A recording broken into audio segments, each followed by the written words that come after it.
Hey, everybody, welcome to Dear Asian Americans.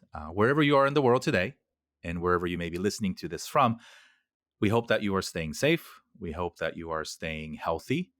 And we hope that you are taking care of yourself mentally and emotionally in ways that help you get through these challenging times in the best way that you can and the best way that you know how.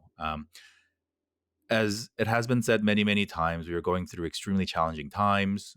Right now, we are recording this episode on Friday, April 17th, and I'm starting to hear some really disturbing or scary news out of certain states that things are starting to open up. So, as a bunch of people who believe in science and as a bunch of people who care deeply about the safety of all of us, uh, we and I especially really hope that you are taking every precaution that you can to help us get through these times. Um, and yeah, we're all making sacrifices. Yeah, it sucks. But listen to more of these podcasts or go read a book. We're going to be talking about books a lot today. My guest today is somebody I've had the distinct pleasure of knowing now for almost 20 years. Uh, she saw me as a young, foolish, and childish college freshman, college sophomore. I don't know exactly when we met, but we overlapped years there. And Sarah is somebody that I looked up to then. I still look up to now, um, and in different ways. And I think that evolution has occurred even more so when we reconnected a few years ago and started to learn more about the work that she has made her life's calling, which is in the field of education with an emphasis in Asian American writing and authors, but even more particularly in children's literature. And that interest has exponentially gone off the charts. Obviously, when I became a dad a little more than 3 years ago and realizing the importance not only of us hearing ourselves in stories, but for our children who are just sponges. So super excited. I've been waiting for this one for a really long time. Uh, let's welcome Sarah Park Dahlen to the show. Hi, Sarah. Hi, Jerry. It's really nice to be here finally. Thank you for inviting me. Yeah, so I Mm. don't know, maybe some other listeners like, man, Jerry, you say that about everybody, but you really were on the short list of people that, you know, if and when, not if, waited a long time to start, get really take action on the idea of this podcast. But um, given who you are, given what you do, I think it's um, you are one of the perfect people to talk about identity, not just in addition to your own lived experience, but how it is perceived in the written world. We'll get to talking about your work and some of your favorite books and some of the things that we can do to help the spread of Asian American literature. But let's learn about Sarah as the person. So as, Okay. as as mentioned, we met back 20 years ago in Los Angeles when I went to USC and you're at UCLA. Tell us a little bit more about Sarah and how the Park family became Korean American. Where did you grow up? How did that environment shape, if it did at all, your Korean and or American identity? And Mhm. a little bit more about your childhood. Sure. Um, yeah, first, thanks so much for making this podcast. I was really excited when you first started telling me about it and I was hoping that you'd have me on at some point. And I know that this particular semester has been really, really busy for me. And so it was hard for me to say no at first. But now that we're home, we've been home now for 34 days. You're right. I do have a little bit more time. And so I'm really happy to be here. But yeah, so I have what I kind of joke is a very prototypical Korean American immigrant story. My grandfather immigrated to the United States in the mid 70s. It's, one of those, he came with like just a few dollars in his pocket kind of stories and started working at a gas station and eventually like bought a gas station, bought a grocery store and blah, blah, blah. And brought his wife, brought his 4 kids. My dad is the oldest son. And so, um, yeah, so he, carries, as we know, the oldest son carries a big responsibility for the family. Um, and then my dad, after being here for a few years, he enlisted in the US military. He went back to Korea and met my mom, and they got married, and he brought her over. So my dad was in the US military when my brother was born in the South, where my dad was stationed. And then the story goes they were in Korea when my mom was pregnant with me as part of the US military. and that's where I was born. So my family had already immigrated to the United States and become um, Americans before I was born.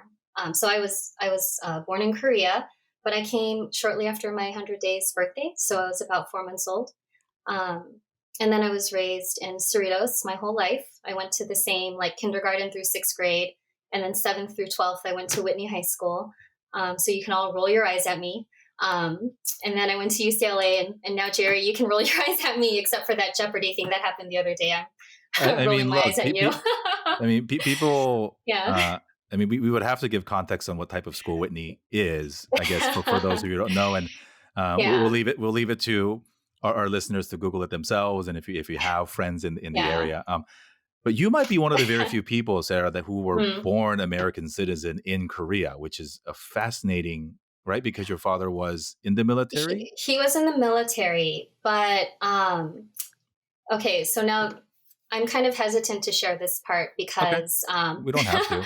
because like citizenship questions, but Sure. there's ambiguity around Uh, whether or not being in the military at that time and for the length of time that he was. Like we're all American citizens. We all have our sure. American passports and whatever, but um like we're not my parents have different stories about how I became a citizen. Okay, Let's that's just put it fair. that way. Yeah, yeah. But But I yeah. think it's Hmm. Yeah. even though, so Hmm. when the story goes, I was born in Korea and came when I I was was born 100 in days Korea. old, Hmm. Yeah. but it's not the stereotypical, like, because you Yeah. were born when your Hmm. father was in the Already military serving American. the Yeah. correct. So that's a Yeah. fascinating angle that I don't, even that Yeah. I think helps us to frame the understanding of Hmm. who your father was, Yeah. obviously. Hmm. And we have a lot of stories like that of the grandparents generation coming here in the Hmm. 70s, but not enough. And Yeah. in particular, we don't tell enough of those stories Yeah. because Yeah. even more so than our parents not wanting to share the Yeah. challenging years, or why do I want to share my koseng story with you? Yeah. We did this for you, so don't ever worry about. I think those Yeah. feelings are even more heightened. Like my Yeah. grandfather, when he was alive, like he didn't share war stories, right? Like I know Yeah. he did some shit back in the day, they all did, but they had to Yeah. survive. Yeah. But either to protect us or because they deemed it's not necessary, we don't Yeah. there's big gaps, right? Like, Yeah. I met my Yeah. grandfather when he was like in his 40s and 50s, or in his Hmm. 50s. I don't know, like to me, Yeah. his life started when I met him. When you met And him. and, Yeah. and the first 50 Yeah. years through occupation, through war, through Yeah. crap is just like, Yeah. oh, that's just grandpa. So I Yeah. think I think it's fascinating, but it also informs a lot of, you know, yes, similar but very very interesting story of how Mhm. you Yeah. navigated your way through your early years, and the context of Cerritos now Mhm. especially, but even back then, Yeah. not, yes, technically an American suburb in the outskirts of LA County, but Yeah. very diverse then, at least from an Asian Very American diverse. perspective. Oh, yeah. Yeah. I mean, how in your graduating class, what percentage were Asian American at Whitney?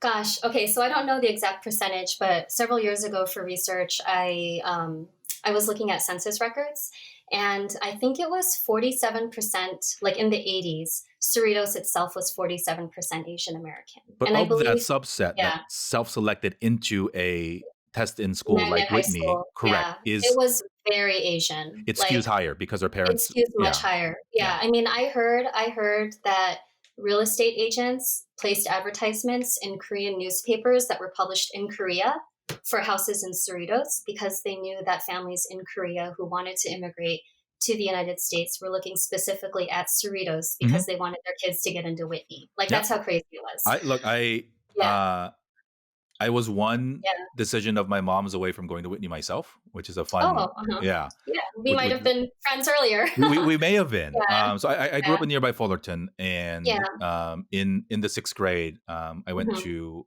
Hagwon, or after school Hmm. academy Yeah. in Cerritos, and Okay. the person who ran the academy is like, why don't you, we'll just like a practice test to see if Mm. Jerry and his brother are, if they can do it. And Mhm. they thought about it, and my parents said no, we want to stay closer to home. So Mm. who knows how my life would have been Yeah. differently if I became that stereotypical Whitney kid myself. um so let's go Yeah. to UCLA then, right? So you go to Okay. UCLA. It Yeah. is in the city that you grew up. There Mhm. is obviously the population there is Mhm. diverse as well. There is ample, Yeah. not only Asian American representation in the student base, but in the academic pursuits. And Hmm. you chose Asian American Studies as your major. Yeah. Was that what you went in with, or No, what had did no you go in idea. with, and what was the pivot like? Had no idea. So, at like so many Korean American children, I was told that I was going to be a lawyer. I think my parents knew that I didn't have the aptitude to become a doctor. So I was told I was going to be a lawyer.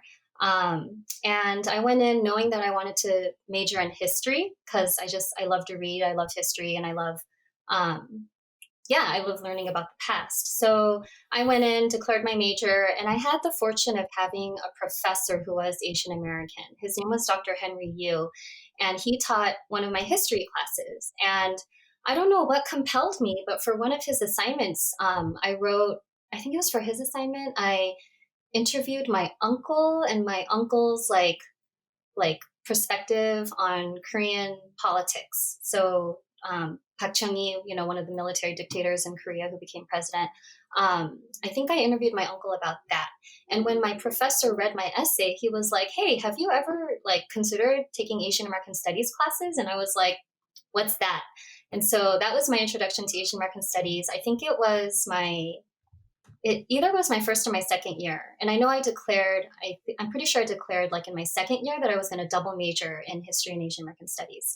Um, so I looked into it and I was like, oh, heck yeah, there's like this entire major just around Asian American stories and literature and sociology and psychology and all this stuff. And it was amazing to me because, and we could talk about this more when we get to the literature part, but the only Asian people I had seen like in literature when I was younger were Jackie Robin in the year of the born Jackie Robinson, um, and then Claudia Kishi, the Japanese American in the Babysitters Club series. And I remember wondering like, hey, are there Korean people in children's books? And like when I was younger, I didn't find any. No one had introduced me to them. They existed.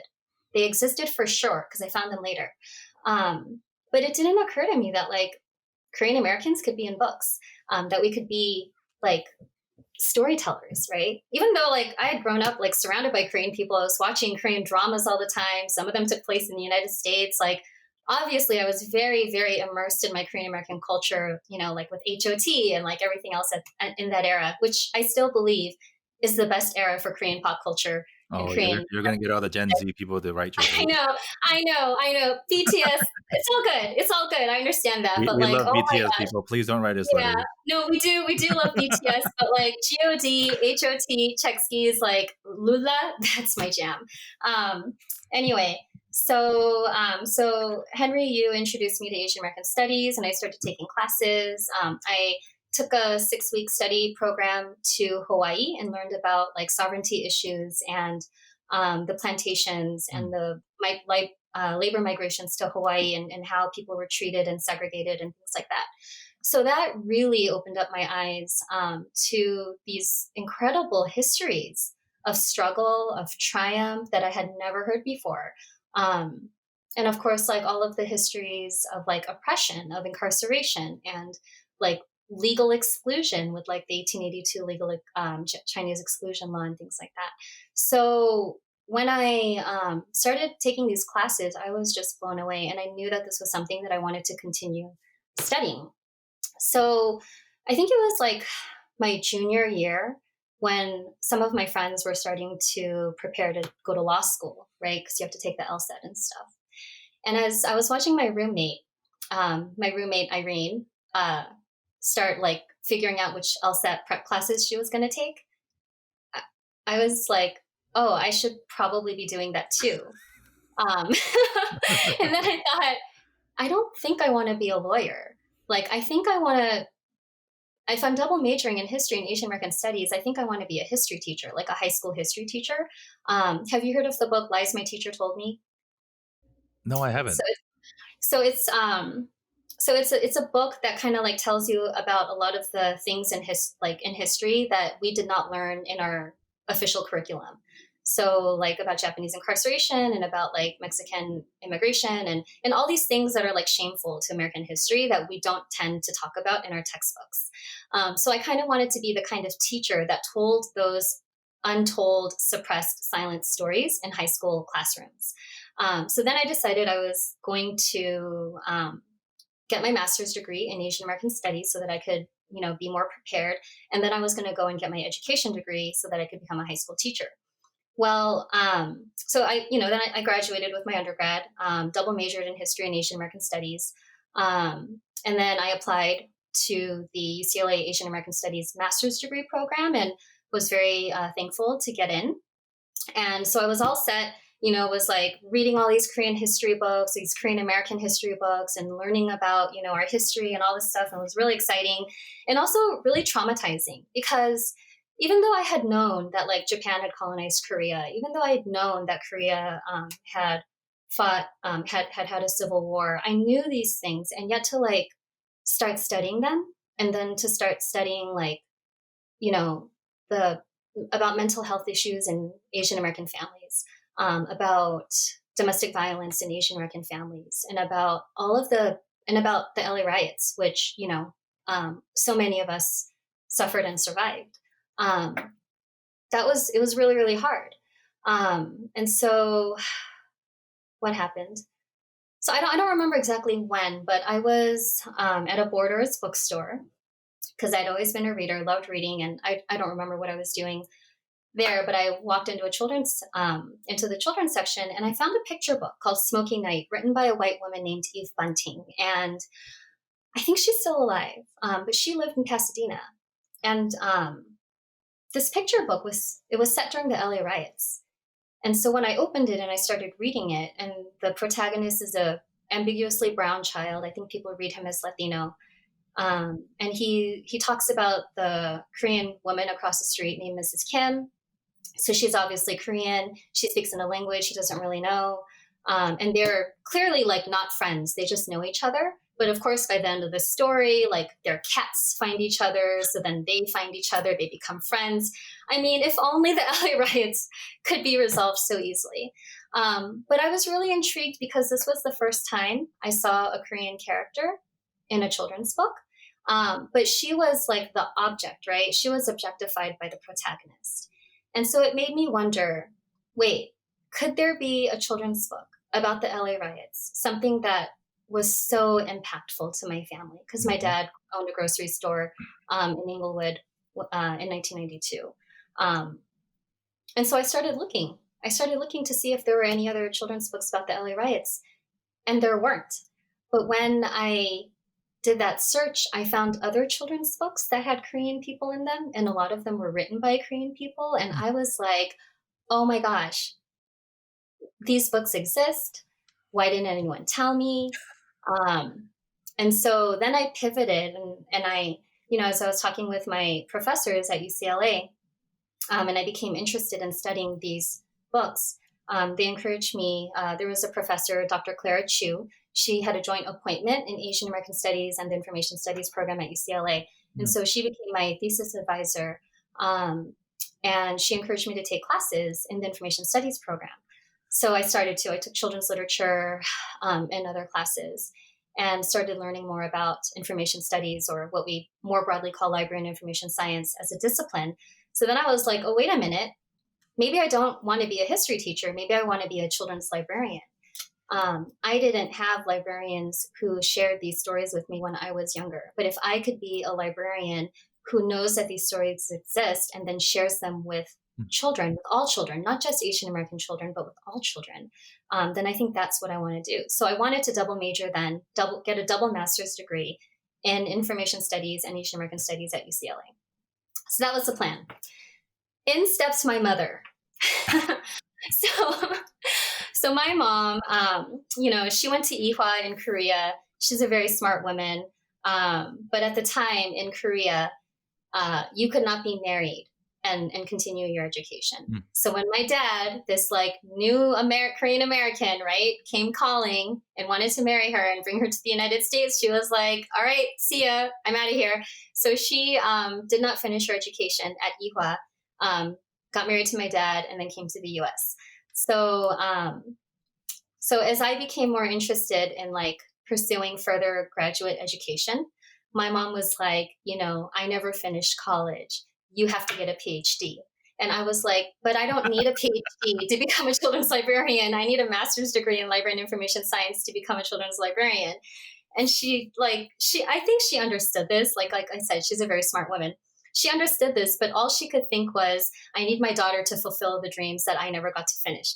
And then my grandfather, um, we're having this conversation together in his presence. And I was really close to my grandfather before he passed.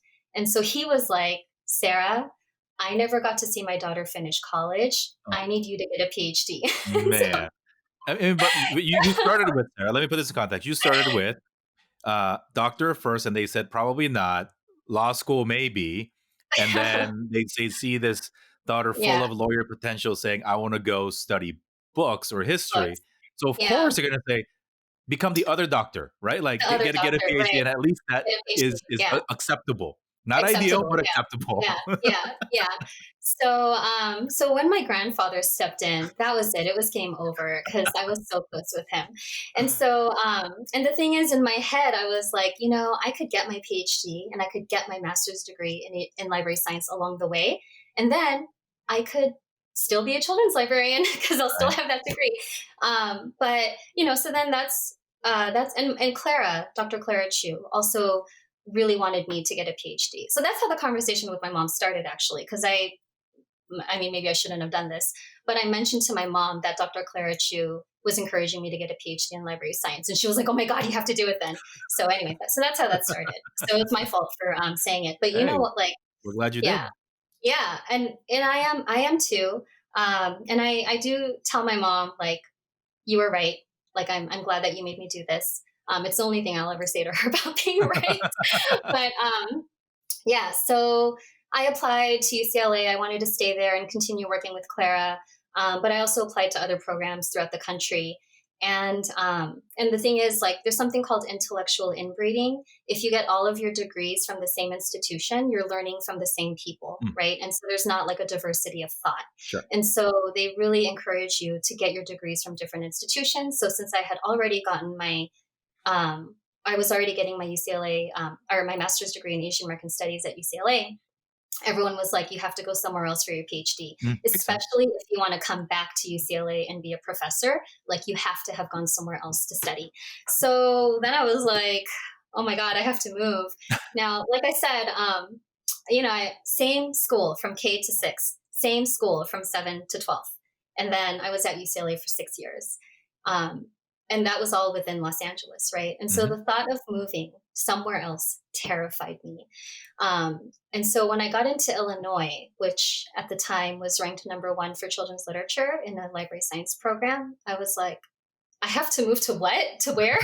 Um, so I visited the campus and went the during that trip, um, well, as I was studying the university, there wasn't a single person of color on the faculty in the library and Oh, information science program. So it's the longest running PhD program in the country, #1 ranked, right, in different areas. And there wasn't a single person of color. But because it was at a big research university, it's the flagship university for the University of Illinois, there was a really, really strong Asian American Studies program. And so I contacted someone there who did education, who had a joint appointment in education, and met up with her when I visited the campus. And I mean, the campus was so different. And I made the mistake of going. I mean, I had no choice. I had to go in the spring after I was accepted, but it was cold. I'm a Southern California girl. It was cold. I think it had just snowed. Um, there was like maybe 2 Korean restaurants that I could see on campus. Um, but I went because my goal was to eventually come back and try to get a job at UCLA. And I think I got a really good education there. I had fantastic advisors. I had a really great dissertation committee. So I had 2 advisors within the library science program who are just really well respected around the world for studying children's and young adult literature. And then I had a professor from Asian American Studies, a different one, because the one who I had met with originally had left Illinois by then. But I had a Korean American sociologist who I had taken a class with, and he was my third member. And then my fourth member was a Korean American anthropologist who was at Rochester at the time. So she was my fourth person. So it worked out in that sense that I had a really well rounded committee, and um, formed a great community there with other Asian American graduate students, APAGSO, the Asian Pacific American Graduate Student Organization. So I was a graduate assistant at the UCLA or at the Illinois Asian American Studies program. So that was really great to just like physically, be in the space with Asian Americans all the time.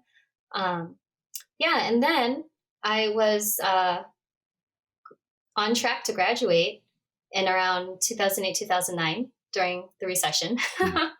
um, and there were not that many jobs available.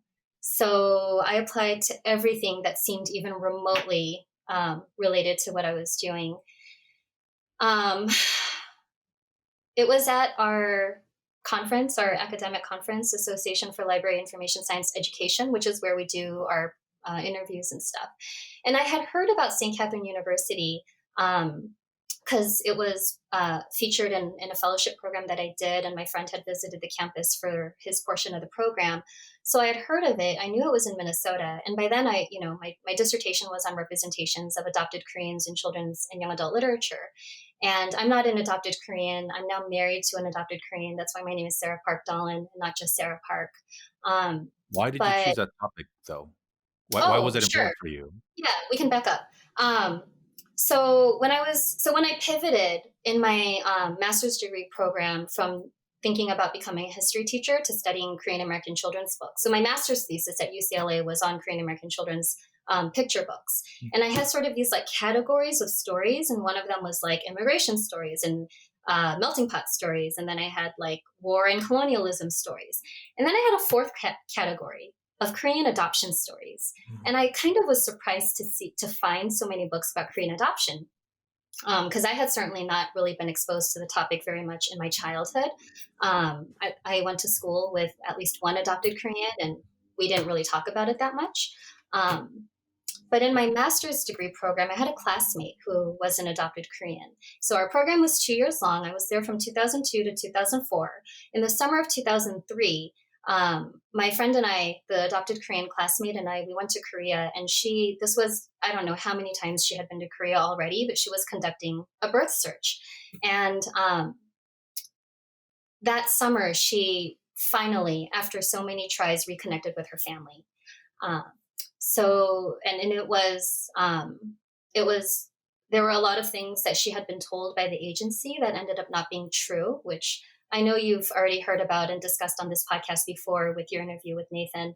But yeah, I mean, even just like watching it as her friend, it was really, really traumatizing. Um, so here I am sort of like watching all of this happen with her. She had become one of my closest friends in the program, and we were in Korea together that summer. Meanwhile, I'm reading these children's books, right? Which are like, My Family is Forever, and these very like happily ever after kind of stories where like our family was meant to be. And there was, almost no discussion of birth families or why birth families place children for adoption. There was obviously like no discussion of gender issues, poverty and all these things. And so the disconnect between what my friend was experiencing and the disconnect with the children's literature was just like really profound. So I finished my master's thesis. And when I went to Illinois, I thought I'm just going to take my master's thesis and each section, immigration, war, like adoption, et cetera, I'm just going to make it bigger. But my dissertation advisors really, they wanted me to take one of those topics and go very deep. So when you look at the immigration stories, the melting pot stories, and the war and colonialism stories, most of them were written by people who had either experienced it themselves, so they were themselves immigrants from Korea to the United States, or like they were one generation removed. So, for example, Frances Park and Ginger Park, they're sisters, and they write stories about their parents and their parents growing up in Korea or surviving the war or whatever, and they put that into a children's book. But when you look at the adoption stories, none of them were written by adopted Koreans. And that was really, really intriguing to me. So as I started studying that a little bit more and finding more children's books that featured Korean adoptees, and still none of them were written by adopted Koreans, I was like, what is going on with this? And then as I started looking into adoption research, I was finding the critique over and over again from adult adoptees that they did not appreciate being talked about and being talked over, um, and and not being interviewed themselves about their experiences. So, for example, a lot of people who study adoption will ask adoptive parents, how did your children turn out? What do your children think about being adopted? What do your children think about being racially different? Instead of asking the adopted person, what do you think about being adopted? Or can you tell us about your experiences? So historically, that's how a lot of the adoption research has gone. And I mean, today it's shifting because adoptees have grown up and become adults, and a lot of them are professors themselves or they're journalists or what have you. And so they're really, especially now with social media, are really like speaking out, on their own. So it's been very exciting to see that. But as I was reading these criticisms about how they were being talked about and not talked to, and I was seeing that happen in children's books, I thought this is really, really interesting. And, I was worried though that I didn't want to be yet another outsider, another non adopted person who is studying adoption, and not like investing into the community, not, and doing it only for the sake of my dissertation, right? Yeah. And so one of the things that I did to sort of get ready, I guess, was I looked for Korean culture camps, and Mm. I just started emailing and saying, "Hey, can I come and just like spend time with you?" So not formal research, like I wasn't interviewing anyone, I wasn't being anthropological about it or anything. And there was a camp in Minnesota called Camp Kimchi that said, "Hey, do you want to come and like be our Korean culture teacher?" And I was like, "Yeah, I'll come and be your Korean culture teacher." So I came. I think I came either 2 or 3 summers in a row, um, and I just it was great to like be surrounded by Mm. families and to learn more about like the everyday conversations that they were having, and the things that they cared about, and it I made really good friends through that camp. Like they had me room in the hotel with a woman named Brooke Newmaster who taught the Korean dance and drumming classes. You should talk to her. I'll introduce you to her. She's an adopted Korean whose mom really encouraged her to explore Korean culture, and Mm. so she became a professional Korean dancer and drummer. And so Whoa. she now runs like a Korean dance and drumming class, and my daughter goes to that Oh, very class right cool. now. Yeah, so it's just like so nice to see it like come full circle. I remember like the first time like Brooke came up to me when my daughter was dancing, and she was like, "This is the dream, like for our kids to like, and I was just like in tears seeing that like my friendship with Brooke that started in like 2005 or something, and now, Yeah. 16 years later, my daughter is taking classes with Brooke. So so that's been really nice. But yeah, so then Brooke has become a lifelong friend, and there are other adopted Koreans um, who I met when they were like 10 years old, and now they're like grown-ups. Yeah. And so anyway, so I had already had this relationship with Minnesota, as well as I was like, as I began to study, when I decided that this was going to be my dissertation topic, and I was going to try to be as respectful as I could as an outsider, and be very mindful of not um, of just doing my dissertation and taking off, and not like respecting the community. I began to um, befriend other adopted Koreans, and other people who study Korean adoption. And a lot of them are located here in Minnesota because this is the epicenter of transracial adoption. So Kim Park Nelson, Jae-ron Kim, Hee-won Lee, Rich Lee, who's like me, not an adopted Korean, an immigrant Korean American who studies Korean adoption. So I had already like become friends with a lot of these people. So I knew that they were here in Minnesota. So St. Catherine University, when I was at that conference, Elise, and at that time I didn't know that St. Kitts was hiring, um, but I was in the elevator. This is why you should always talk to people. So I saw a woman who had a St. Kate's, the institution name on her name badge. And I was like, "Oh, St. Catherine University, that's in Minnesota. Like, I love Minnesota. I just recently visited and blah, blah, blah, and whatever." And I was like, "It's too bad you're not hiring." And she was like, "Oh, but we are." And I was like, "What?" And so she handed me the job ad because she was obviously carrying it around. And she said, "Yeah, we just got approved. And so we weren't able to, like advertised that we were hiring before coming to this conference. And I looked at the job ad and it was like, we're looking for someone who could teach technology classes. And I was like, dang it. And she said, but if we can find someone who's a good fit, then we'll hire that person. And I Very said, cool. okay. Yeah. And there was another woman in the program who was the chair who taught most of the children's literature courses. And she had her eye on retirement.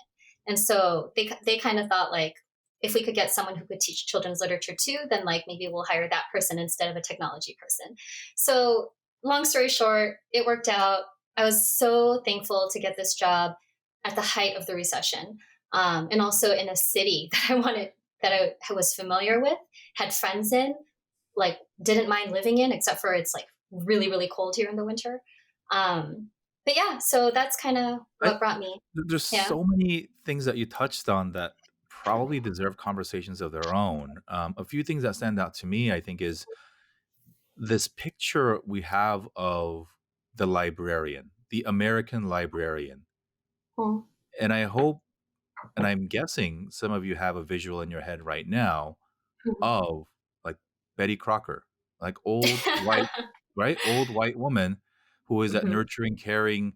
She's the, Hmm. the caretaker of your elementary school Yeah. or local library, because Yeah. that's the image that we were not only raised with, but Hmm. reinforced through Yep. things and Media. stories, right? Like, Yep. Absolutely. she is the storyteller of the community, and therefore Hmm. she curates and, Hmm. but that's not my story. And so there's Yeah. it's bad enough that we don't have enough books written for us by us. Hmm. Sure, books about us, but as you mentioned, those don't really Yeah. count. And Hmm. and so for us by us, no, but then even if there are, Hmm. the people whose job it is to share those stories Hmm. within the context of the child's experience Hmm. didn't exist, right? So Yeah. content is key. Hmm. Context Yeah. is necessary for the content to matter, right? So Yeah. this is sort of like the representation versus what do you do with the platform that you have. Yeah. So like, sure, it's cool that Asian Americans are visible in a lot of different things, but Hmm. if you don't do anything with it to advance your Hmm. people or to help your Yeah. people, or God Yeah. forbid, do things to hurt your people, as we know Yeah. some people do today, like, then what the heck? So Yeah. I think it's fascinating, and on the topic of asking the what I would presume to be white parents of Hmm. Asian adopted children, Hmm. how is your kid doing? Like, Yeah. it's not just the parent-son power paradigm, it's Yeah. asking somebody else to really, tell our story from their perspective of somebody Right. who, quote, unquote, "rescued this poor child from this country that Right. they only have this life because of my generosity," and Right. whether that was genuine or who knows why Yeah. parents really adopt, and, some Yeah. we hear some good stories, we heard some bad stories, but Yeah. but the thing that really stuck out to me was your observation and my observation too of this over-indexing of storytellers in our community now that seem Mhm. to be from the adopted generation. Mhm. So, Mhm. authors and Mhm. journalists, as you mentioned, Mhm. Mhm. not scientific because I haven't studied it, but I Uh-huh. I get the sense that they have a desire to wanna storytell more Yeah. because Yeah.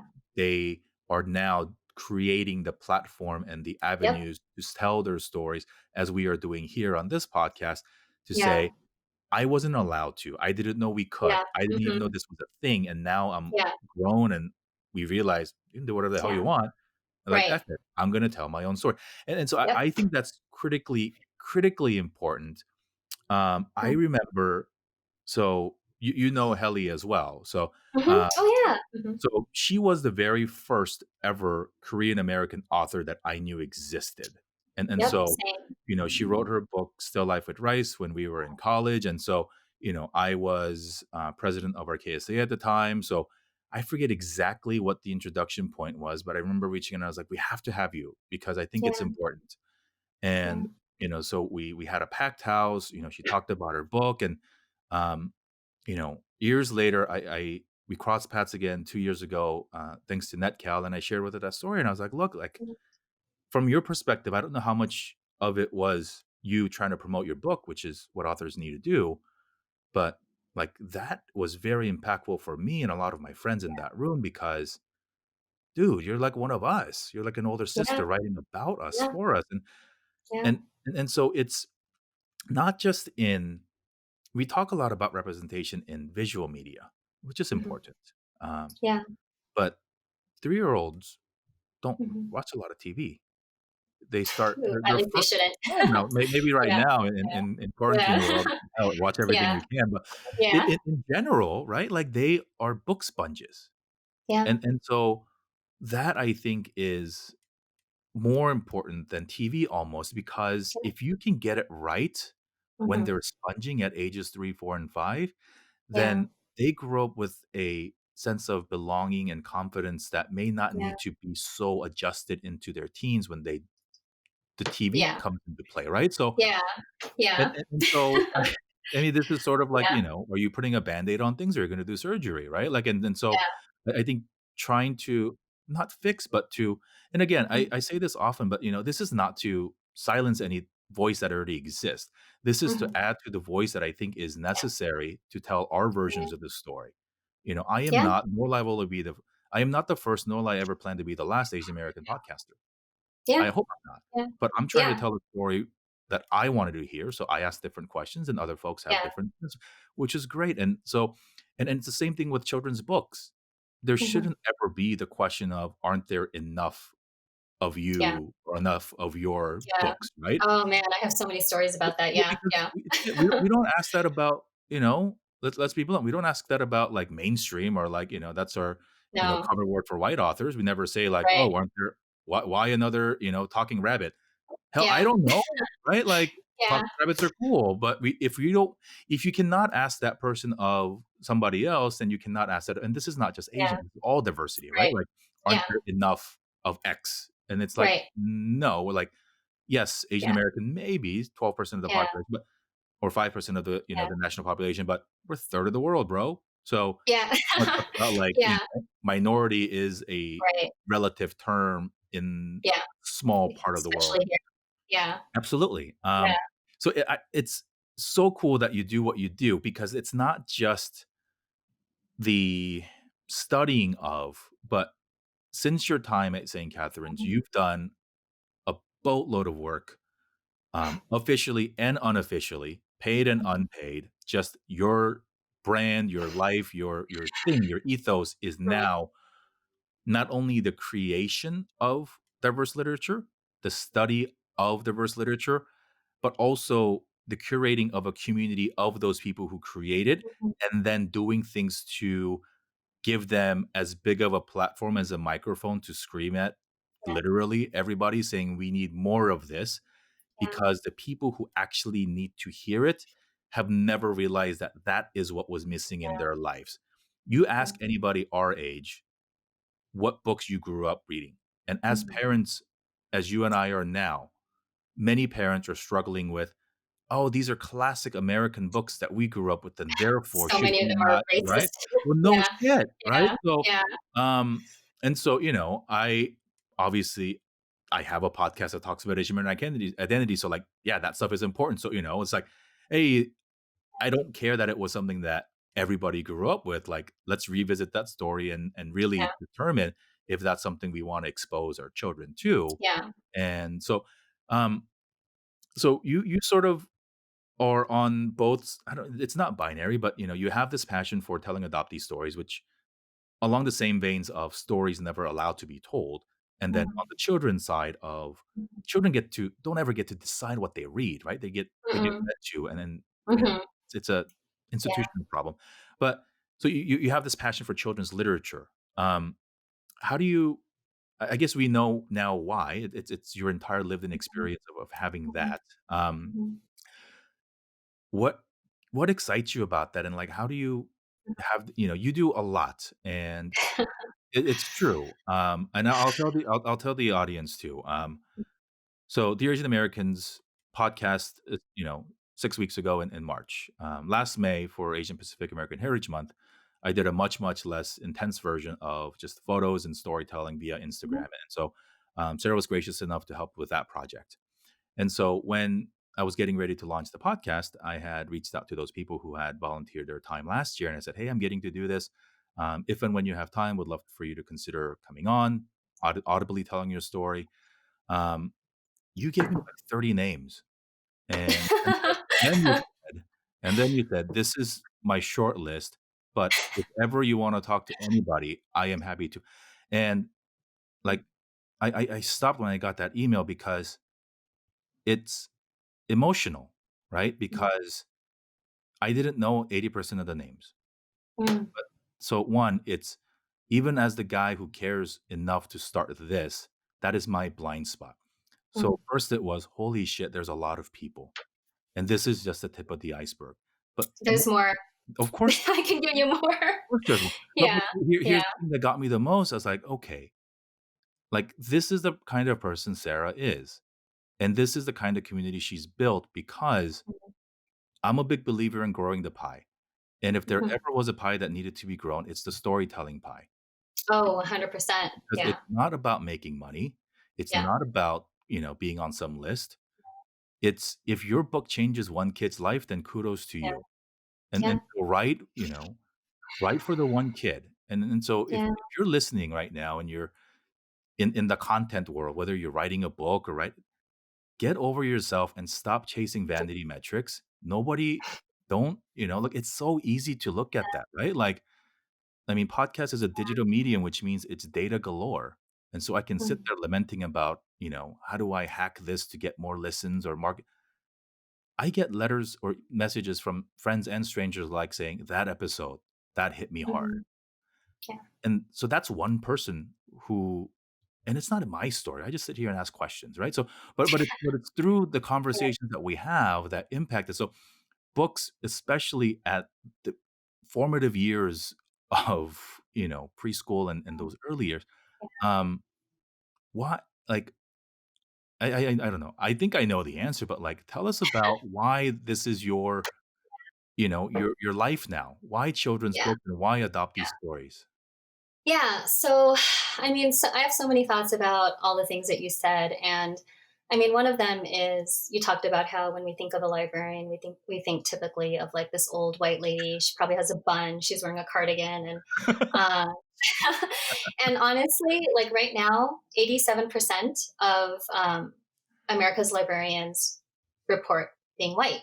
And so that's still a lot. That's still a lot. And of course, it's regional, right? Like when I was at UCLA in the taking classes there, my classrooms, my classmates were much more diverse than my classrooms at the University of Illinois. My classrooms now, sometimes at St. Kate's, I'm the only person of color in the classroom, and I'm the one at the front of the room, but that means that I'm preparing these cohorts of mostly white women to go out and share books with young readers, and their classrooms or their library patrons are going to look very different from who they are. And I, over time, I have been really, really gratified to have an increasing percentage of my students who, even as they remain mostly white women, to be increasingly aware of their whiteness and of their privilege and of their um, responsibility and all the extra learning they have to do in order to prepare themselves to share more diverse stories with all readers. So, whether or not they are, I have students who are planning to become children's librarians in very rural areas because that's the lifestyle that they prefer. And they are just as committed to Mm, sharing diverse books with what is likely to be an all white community, as are my students who are working in libraries like in the middle of Minneapolis. mm, Um, and so we have fantastic students, and I'm like so thankful for that. I just want to share really quick, like, you said something about context. These, a lot of times it's white people who are sharing these diverse stories without really knowing the context, right?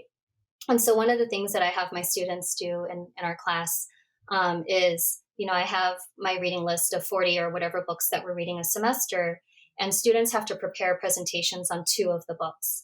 And part of that includes providing the socio-political context. And so if they are, if we're reading a book such as A Different Pond by Bao Fi and illustrated by T. Bowie, who I I think were named on that mega list that I gave you of people to interview. Um, but that book has to do with memories of the American War in Vietnam, about a brother who never came home, about poverty, about a father and son spending time together fishing. And so my students then would be expected to provide some context of the American War in Vietnam, of Vietnamese, like their patterns of immigration to the Mm, United States, of sort of like demographic information about where do they tend to reside. A lot of them tend to reside in Minnesota, in mm, Fresno, in Garden Grove, etc. right. So the assignment is meant to provide them. So one student has the responsibility of curating all that information and collecting all of that information and presenting it to the classmates. So then everyone in the class has this like socio-political context through which to understand the picture book that we just read together. So I take that very seriously. I make sure that my students do a robust job on that, and they have been phenomenal with it. And so I'm very thankful that my students work hard to understand the context in which these stories happen, especially like I can't tell you how many times I've had a student say, I did not know that our country incarcerated 120,000 Japanese people. I did not know, like I did not know that we had so many adopted people. I did not know the background of why Korea has sent out more than 200,000 adopted children. Like, if they understand that, then um, they have a better Mm, context through which to understand these books, right? right. So that's what I wanted to say about the librarian and the image, and how do we help all these white people tell our stories? um, but in terms of why I do what I do, it's like that aha moment that I had when I was in graduate school, where I was like, I no one shared these books with me. And I want to make sure that other people are sharing these books with all children. So if I can't do that as a children's librarian, then I want my life's work to be preparing my students who are working to be children's librarians so that they will go out and do this and they will do it well. And it's not even just at the librarian level, because at this level the books already exist, right?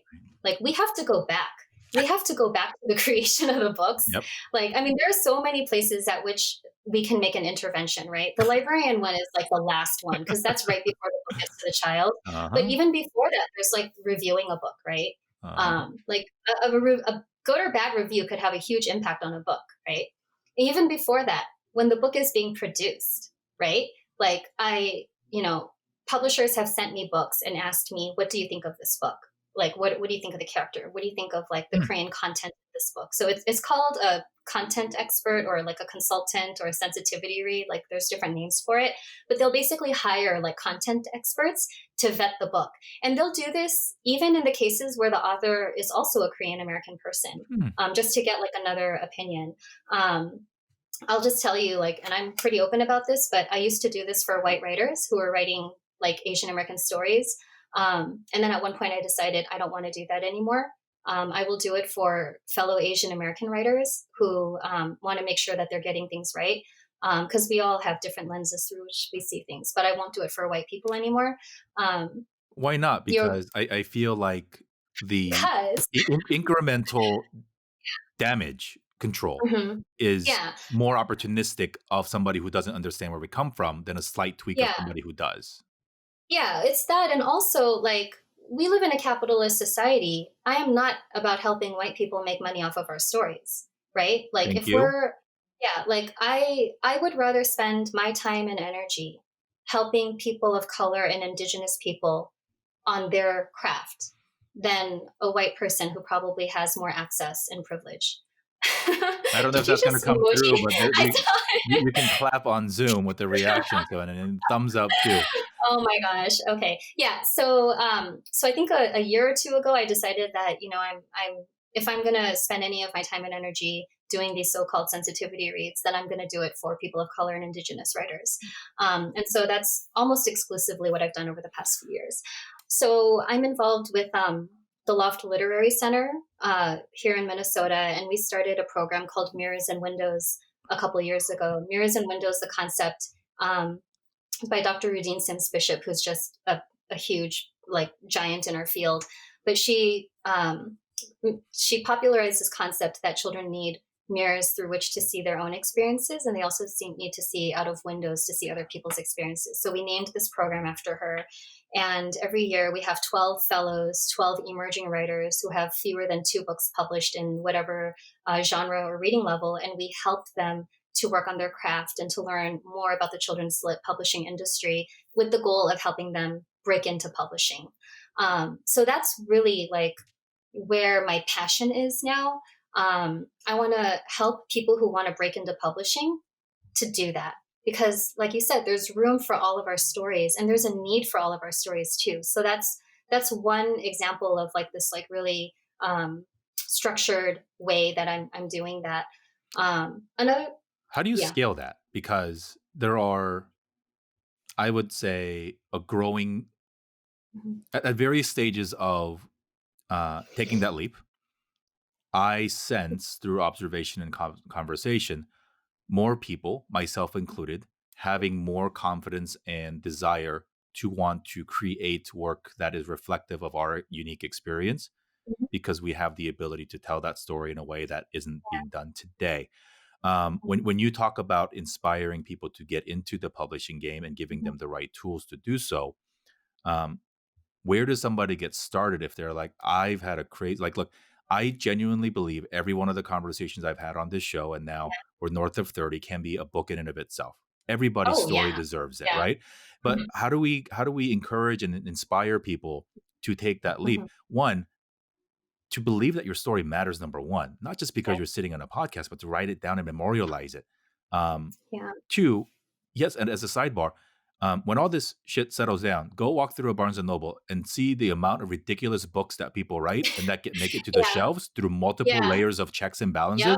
And Mhm. I that Mhm. inspired me so much because I'm like, if these mofos can write this shit and make money, why am I Yeah. not doing it? Because my story's Yeah. better. And Yeah. so I hope that more people listening just, start to believe Yeah. in yourself and silence the Yeah. negative self-talk, and your story Yeah. matters. And look, we have money, we have Mhm. dollars, we have Yeah. power to We influence have what a gets lot of read. buying power. Yeah. So Yeah. let's support the people in our community who are sharing our own stories. And that starts with books. That starts with, Yeah. buying, taking a chance on an unknown Yeah. Asian American sister, brother, author, buying their Yeah. stuff and not Yeah. giving Fisher Price more money than they know what to do with, right?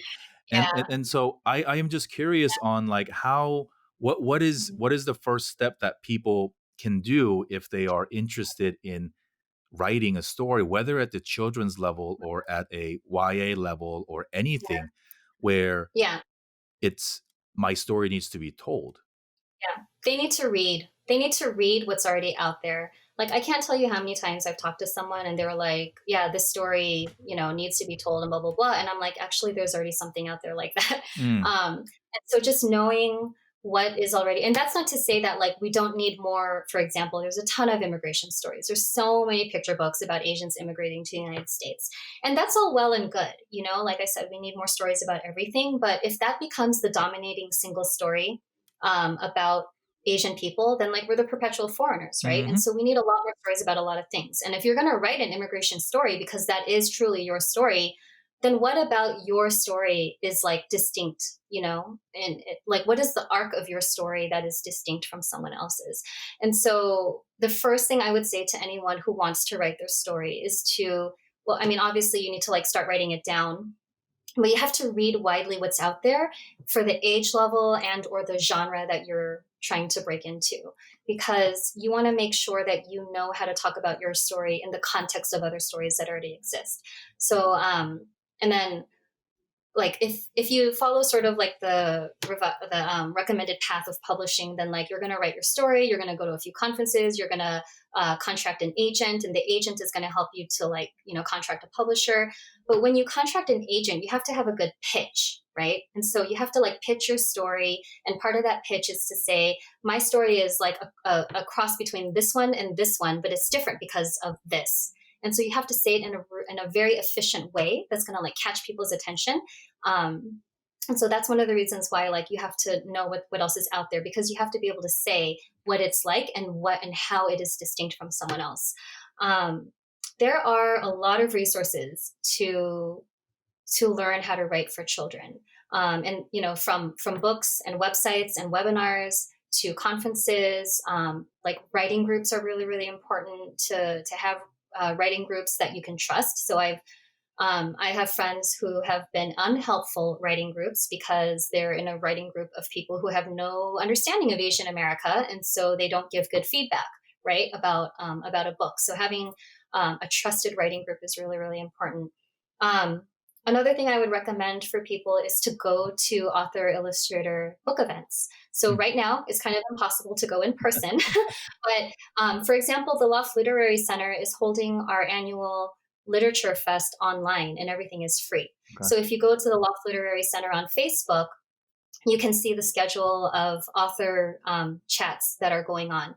So, talking or hearing from authors and illustrators who have already published, hearing them talk about their craft, their process, how they broke into publishing, what struggles they've had, all of that is phenomenally important to your growth as a writer too, because they might say something that you're struggling with, or they might give you an idea that you hadn't thought of before. And you might meet fellow writers at these events. It's just really really important to start being part of a writing community. um, so yeah, those are some of the things that I would say. And then, like, I also recommend reading the writings of scholars to Mm, who have a critical take, and I don't mean critical like we're criticizing and saying it's bad, but I mean like who really interpret and analyze and evaluate the writings that are out there. mm, So if you follow Viet Wen, the author of The Sympathizer, which won the Pulitzer, if you follow him on Twitter, I mean, he just has these gems of sayings. Like, one of the tweets he said was, don't interpret yourself, don't translate, don't write as if for a white gaze, don't explain your culture, just write from the heart. And so, maybe that non-Vietnamese reader is going to have a little bit more of a imagination leap that they're going to have to take in order to understand the story. But maybe for a Vietnamese reader, this story is just going to like punch you right where he yeah, wants it to, because he wrote the story for you. He wrote it so efficiently and so masterfully that, like, it you don't need to translate or spend any more words explaining your yeah. story. It just, like, you just get it.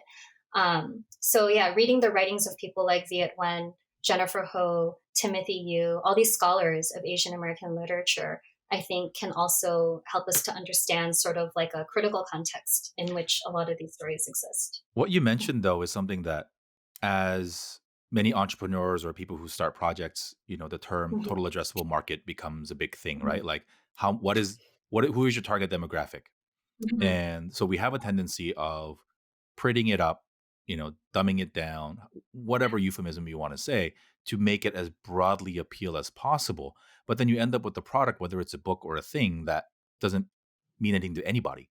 So this goes Yeah, back to the saying of, if you don't stand for something, you don't stand for anything. yeah. Or if you don't have a target listener, target reader, Mhm. then you don't have Yeah, anything. And then so, yeah. that's such a great insight, because you don't have to write for everybody. No, And no. and for people who are wondering, like, well, then who the hell I write for? Write for Yeah. yourself, Write right? for yourself, yeah. Write the story you want to read right now, and also write the story that you want your kids to read, Mhm, because they're growing up looking a lot like you. We don't, mhm. we're not going to change skin tones or hair color or eye color in one generation. Yeah. So, and for as unfortunately as we can foresee, we're not going to get treated very differently, or your kids aren't going to get very treated any better, like Mhm. significantly better in this Especially right now. Yep, in this country in Yeah. the next 30 years. So write for them, right? Write so that Yeah. we can inspire them to feel Mhm. confident and not Yeah. ashamed of who they are, because that doesn't change.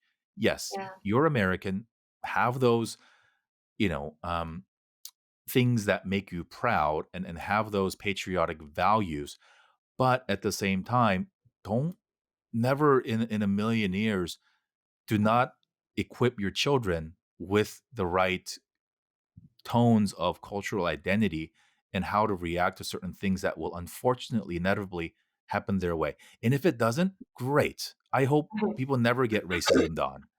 That's my Yeah. genuine hope. But you don't Mhm.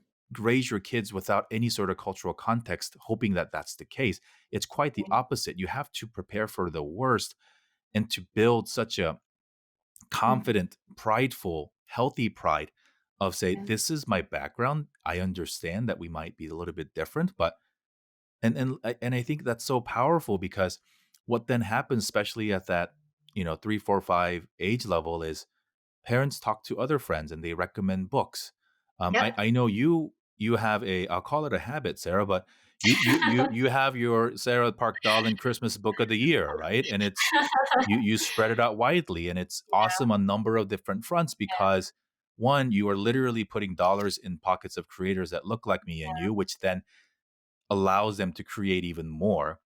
But two, that might be the only time, or that might be an introduction into what might be their first foray into diverse children's literature. Yeah. Yeah. And Yeah. so, it's we've given away copies of Helena's books on the show here. It's important that we do that. Yeah. Geez, if you read that and you don't cry, man, like, it's a touching story. Um, but and then even in her case, like, you don't need to go to school to write books. You don't need to major in children's No. library. She's a lawyer No. by trade that woke up one day Yeah. and said, "My story matters, and I have a knack for Yeah. this." So, look, Yeah. wherever you are in life, like, it doesn't, and you don't need any of these household name. You don't need the validation of a large publishing house to tell you that your story matters. I'll tell you right now, your story matters. And Your even story. if it's chicken scratch, even if it's in the form of a tweet, even if it's in anything, just Yeah. create and don't be your Yeah. own judge, right? You don't Yeah. know how many people's lives you will change, or at least your life will change by going through the catharsis of just putting it out there into the universe. And so, there's Yeah. beauty in writing things down and never pressing send, right? Because it's the process of expression, Process. and whether it is ever what is ever publicly consumed or not, that doesn't really matter. And there are a lot of platforms too, right? Like your Instagram story, and there's like self publishing platforms that a lot of people can take advantage of. I mean, if you get published by the big five, right? Good for you. Um, you will have probably more marketing dollars supporting you in that. Um, but if you get published by a slightly smaller press, then maybe you're going to get more individualized attention because they have a smaller list. So there's Mhm. pros and cons to Sure. the different ways that you publish. But we live in an era now of social media. And if you have the time and the energy, like read a primer on how to market yourself and brand yourself, and then use social media to get your story out there. There are a lot of people who began by self publishing. Mhm. There are a lot of people who began by writing work for hire. And so these are stories that like a publisher comes up with, like sort of a formulaic, Mm. maybe a series or something. And that's how you break in because you write well for that, and then you can come up with your own story. So maybe there's going to be a step before you write your own story, right? You write these work for hire things first. So there are multiple ways to break in. But I mean, I think what you're saying about like really believing in yourself, like that is real. Like you have to believe in yourself and know that your story is important, and write it down Yeah. and share it. you know And some of you might be thinking, writing for a living is such a privileged thing to say, right? yeah, Because it is. it The is. the Yeah. the ability for people to read for a living, write for a living, review books, those are well outside the wildest imagination of a lot of our listeners, and just even other people that are like, that's sure, says you in your whatever, right? Fancy ivory tower. Yeah. But you don't need to dedicate 80 hours a week to this, right? No. Everybody, look, right now we're everybody's, staying at home. Florida's opening their beaches tonight. Gee, I Oh wish them God, I pray wish for them Florida. luck. Pray for Florida. But if you're in Florida, you're at the beach listening to this. If you're not, you're at home and you have time.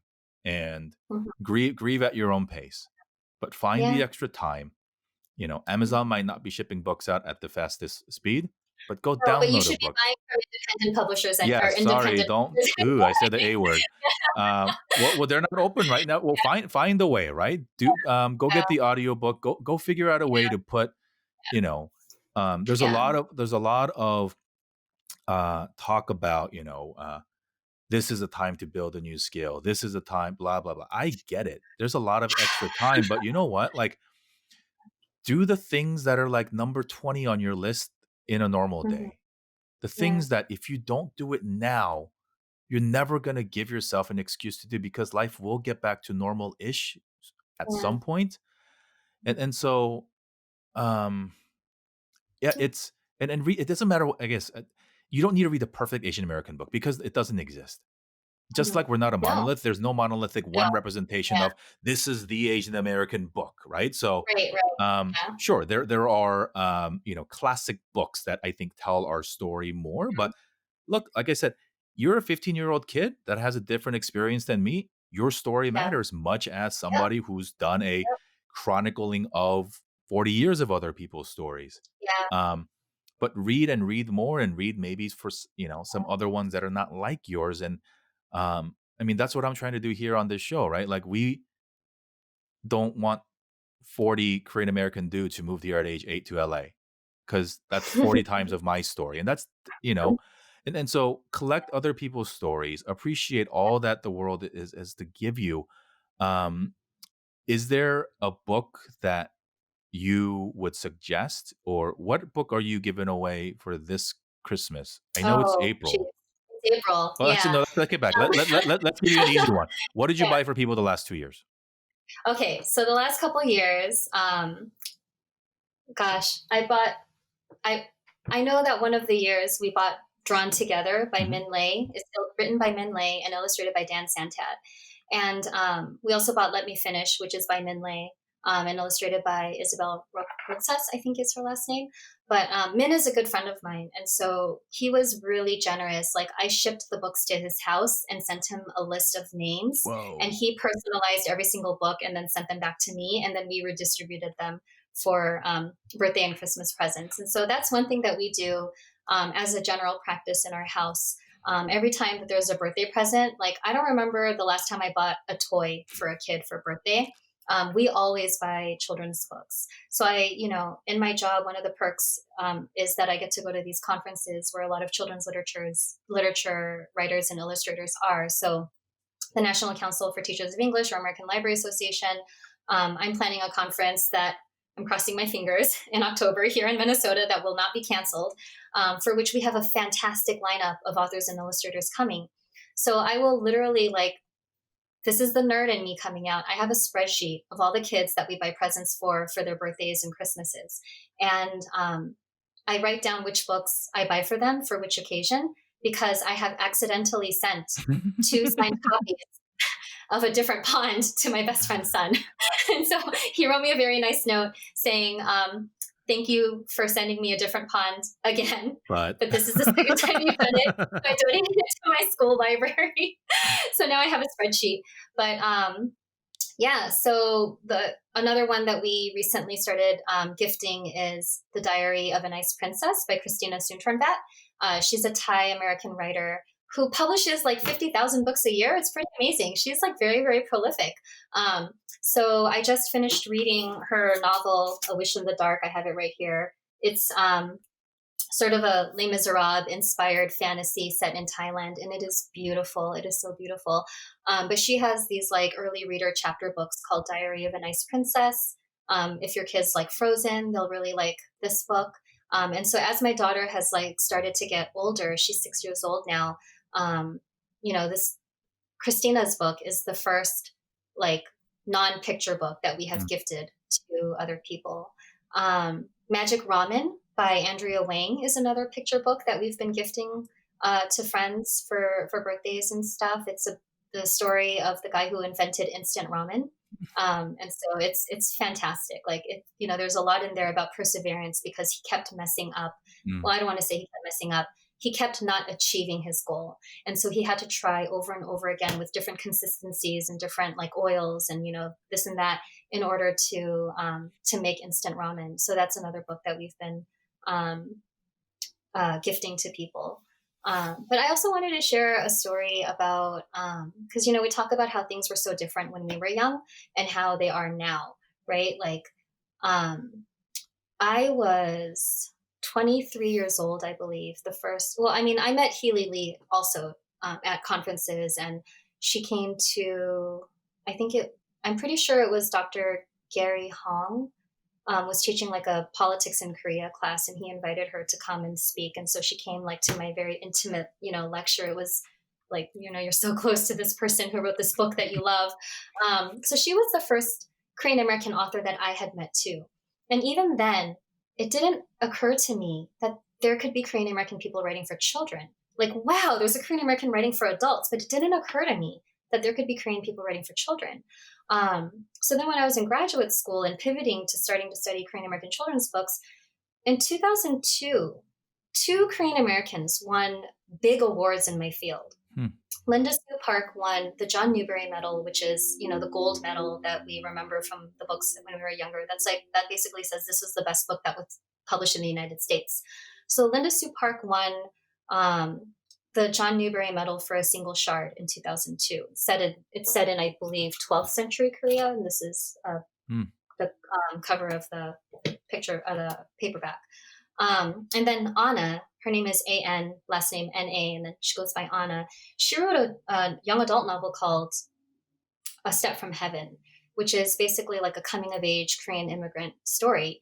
And that book to me was like the clearest mirror that I have ever had of my own experiences as an immigrant family. And that won the Michael Prince Award, which is like basically the Newbery equivalent for young adult literature, so for an older reading audience. So two Korean Americans in the same year won these big awards where no Korean American had ever won these awards before. And it was a really big deal. So my pivot into children's literature happened at the same time. So I was really fortunate that Linda Sue Park came to Los Angeles as part of her book tour right after she won this award. And in 2003, I believe, I went to her event at LAPL Koreatown, the Pio Pico Branch Library, where she read Bibimbap, which is a really great picture book that you should get for your kid if you don't have it already. She read that book for the audience. And then there was like a lecture that she gave at a different library branch that I also attended. And that was my first time meeting a Korean American children's book writer. I also met Anna shortly thereafter. I went to Washington, D.C., and it was 2003, so it was a Korean centennial, and they had a children's book celebration as part of the centennial organized by Terry Hong, who I should also introduce you to. And I met Anna there, and it was phenomenal. I mean, yeah, but I share this story because I was 23 years old when I met Linda Sue Park, when I first started reading children's literature that had Korean people in it. My daughter was 4 months old when she first met Linda Sue Park. So Linda Sue came to Minnesota. I was on the Curlin Award Committee, and we selected her as our winner. The Curlin is a children's literature research collection here in Minnesota, and I was on the Friends board and on the Curlin Award Committee. We selected her as our recipient, so she came and she gave a talk, and I introduced her. So to like meet her when I was 23, and then have Linda Sue come here and to introduce her for this award, and have my family there. My 4-month-old daughter, like meeting this author who I had not met until I was 23. And we have all of Linda Sue's books in our house. We have Bibimbap. My daughter loves reading that book. We have all of her books here. Like the trajectory of my daughter's reading experience, like that's going to be very different from mine. From having seen only 2 Asian American characters whose lives were very different from mine, right, in children's books until I was 23 years old, to my daughter who like has a shelf, like, this is just like Korean American children's books. Quadruple that for all the Asian American picture books that I have, and then like quadruple that again to include all the chapter books and young adult novels that I have in my house. If I could show you a picture of the bookshelves in our basement, you'd be like, do you have any savings? You can't move. You also can't move for a year. Yeah, we also can never move. Yeah. But, today's children have access to so many more stories than we did when we were young. Even when we were like 20, our children today have access. And it's a matter of amplifying those stories and making sure that they get into the hands of children. And you don't have to be a librarian for that to happen. You don't have to be a teacher for that to happen. Just Google Asian American children's literature, Google my name. Like I have lists that I've curated. But be careful too, because just because a book is published doesn't mean it's a good book. There are books out there that I'm like, did you really make this? Who thought this was a good idea? Right. Like there are 2 books out there that have the word kimchi in the title. And one of them is called No Kimchi for Me, and the other one is called Babies Don't Eat Kimchi. Well, by the title Now, by themselves, I wouldn't read them. what? But just based on the title, I probably wouldn't read it. How do Yeah. you say no? I mean, yeah, right. Like they already like just from the titles, you get this like negative connotation of kimchi, right? And like the baby one is about like how babies don't eat kimchi. They also don't eat strawberries. They also don't eat whatever else, and that's fine. But like, why the heck does the title have to be "Babies Don't Eat Kimchi"? Why Right. can't it be "Babies Don't Eat Strawberries"? Right? And the other one is like this little girl who's like trying to eat kimchi because like all her other family members are eating kimchi Yeah. and she just can't eat it and she hates it. And like in the middle of the book, there's this spread that's like, "Arg, I hate kimchi." And I'm like, I cannot imagine reading this book out loud to an audience of kids with like a Korean kid in it and having kids laugh. And the shame. Uh, Yep. and the shame, exactly, exactly. And I'm just like, what on earth? There are other picture books like Roy Choi, you know Roy Choi, the Mhm. chef, the Kogi Taco. Man, there's a picture book about him, Chef Roy Choi, and the Korean food street food remix, I think is the title. And it's a beautiful picture book. It's we believe it's the first picture book, or sorry, the author illustrator publishing team believes it's the first children's picture book that uses graffiti as its main form of art. It is beautiful, Mm. and so kimchi is presented in that book as just like this normal, Yeah. you just have kimchi at the table because Right. that's what we eat. And then Juna's jar is a picture book where Juna has all these kimchi jars that are empty because her family eats kimchi so Yeah. fast, right? And so, like I really love these other picture books that like have kimchi as sort of this normal thing that we just eat. It's not something that's gross and Yeah. inedible. It's Yeah. so amazing and we talked a little bit earlier about, the stereotypical, almost satirical, old Nana being the librarian, but I am my child's librarian, and you are your Yeah. child's librarian too. Yeah. They only get to consume what you put in front of them. And Yeah. so you have this, yes, it's a responsibility, but this gift to they want to be like you, right? So like my wife and I talk sometimes and it's like, really, like, do you have it's like, yes, because it's important, not I it's important to me, but he's gonna appreciate it one day, right? Because Yeah. so it's funny you mentioned that story about the author. So I took my son to when Helena had her first book, The Turtle Ship, she had a book thing, and Love her that book. and her illustrator Colleen was there too, and it was a packed house, and literally like standing room only, and we waited in line, we bought books, we had them sign it, took some photos, and then literally yesterday, um, he read that book again, Mhm. and then I said, "Hey, Jacob, let me show you some cool pictures." And so, he loves looking at my phone because he thinks it's like video time. And I was like, "No, no, I'm going to show you some pictures." And I was like, "Hey, remember Yeah. that book you love to read? Like, this is you with the author, and this is the person who drew all those pictures, wrote a letter to you. Go check it in your book." And the smile on his face of, Yeah. "Oh my god, like this," and he doesn't understand the relevancy of somebody that looks like him, right? Yeah. Like, and so it's we all need to do things in concert, right? Like, writing books is the first step. Then we have to put it in Yeah. front of our kids. Then we have to let them know Yep. why it's important. And then hopefully, when all this is in motion, there has to be enough people like you to allow other people who are not in the literary world like me to say, "These are the books you should read. These are the Mhm. books Oh, that" I get a lot of text messages, a right? lot Like, of Facebook messages from my friends. Yeah. so, Yeah. Yeah. there's, um something that I'll probably announce soon that I wanted to talk to you about too, about helping get that message out, because the other part that I'm with this platform that we are building is, let's circulate the money within our own economy. Mhm. Let's Mhm. support the people that create things for us. Um, Mhm. we know that they will then use those funds to further amplify us and the work for the people that look Yeah. like each other. And we don't want that one unsuccessful project that becomes the thing that has that person give up before they Yeah. create the real masterpiece that can touch more Yeah. of the world, right? So, um, you know, we don't have any paid advertisers on this program yet. Mhm. And Mhm. if and when we get to that point, I've made a commitment, and I will say this publicly. I'll only take money from people who are Asian American business owners. Mhm. And Mhm. if that means saying no to the big dogs out Mhm. there, that's cool. Yeah. Um, Mhm. outside of where we host this episode on the internet, every single Mhm. dollar that we've spent Mhm. producing this show has gone to somebody that looks like me and you. Mhm. That's important to me. So Yeah.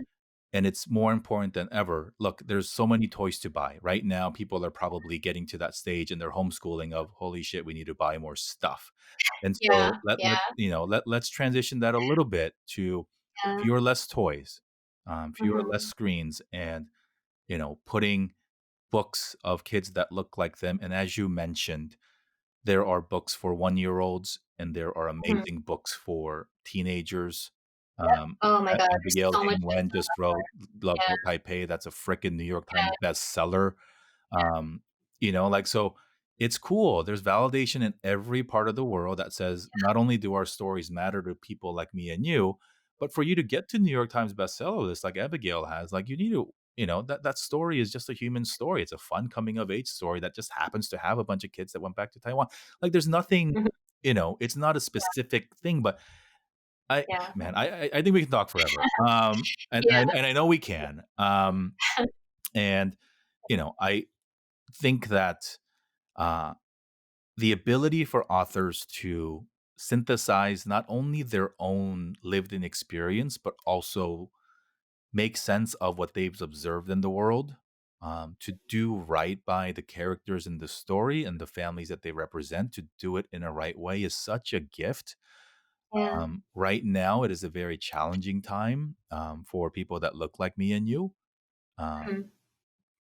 it just Yeah. is. It's a tough, tough time. And so, you and I both have medical professionals near and dear to us. That's a challenge. Our students are suffering, our friends are suffering. That's a big challenge. And of course, there's the stupid racism and the hate crimes that, Yeah. people with the ability to or the responsibility to aren't stemming.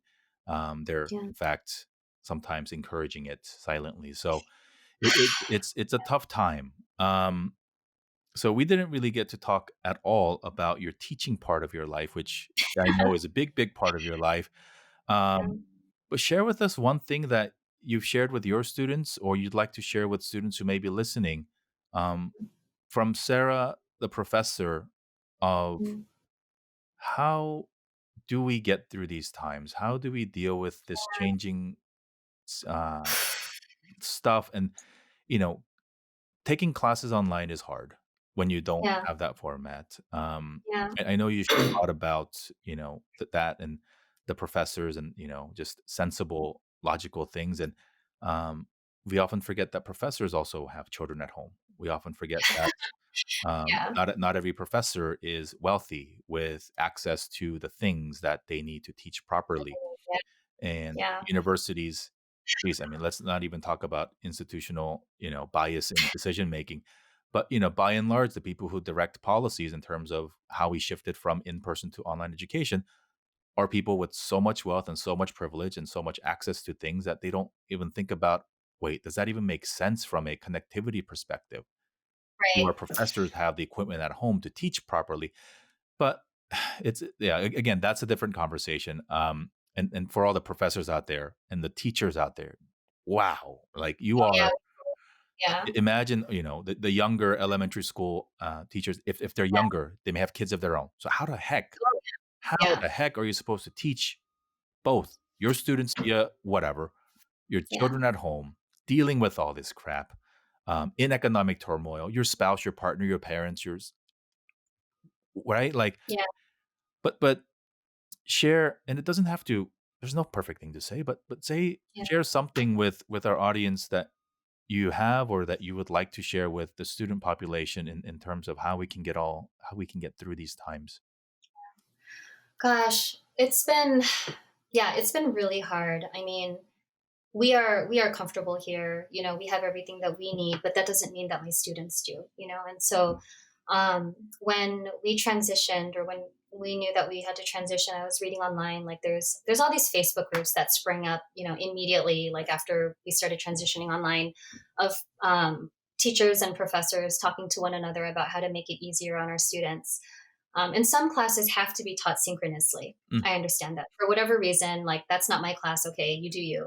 But I knew that I would not be teaching my classes synchronously. I've taught asynchronously before, and so I had a little bit of an idea of what it could look like. And I was able to see two of my classes before we went online. One class meets every other week, and so that class I was very sad not to see again and to like prep them in person about what it was going to look like if and when we had to move online. But yeah, I mean, I my perspective is like give students the benefit of the doubt, give students compassion, because we don't know what they're going through. Like I don't, students are not just these like autonomous beings who are by themselves, like unaffiliated with parents or partners or children or close friends who are their chosen family. Um, just because they're relatively younger does not mean that they're not also autoimmune compromised or have other underlying health issues. And so for me, it was really, really important that my students knew first and foremost that any revisions I made to our class in order to move online were made with like hopefully a sense of compassion. Like if they read that in all of my changes and all of my emails, then like mission accomplished. um, so I hope that other students who are whose classes have had to go online also had professors who were talking to each other and hearing that same message of compassion.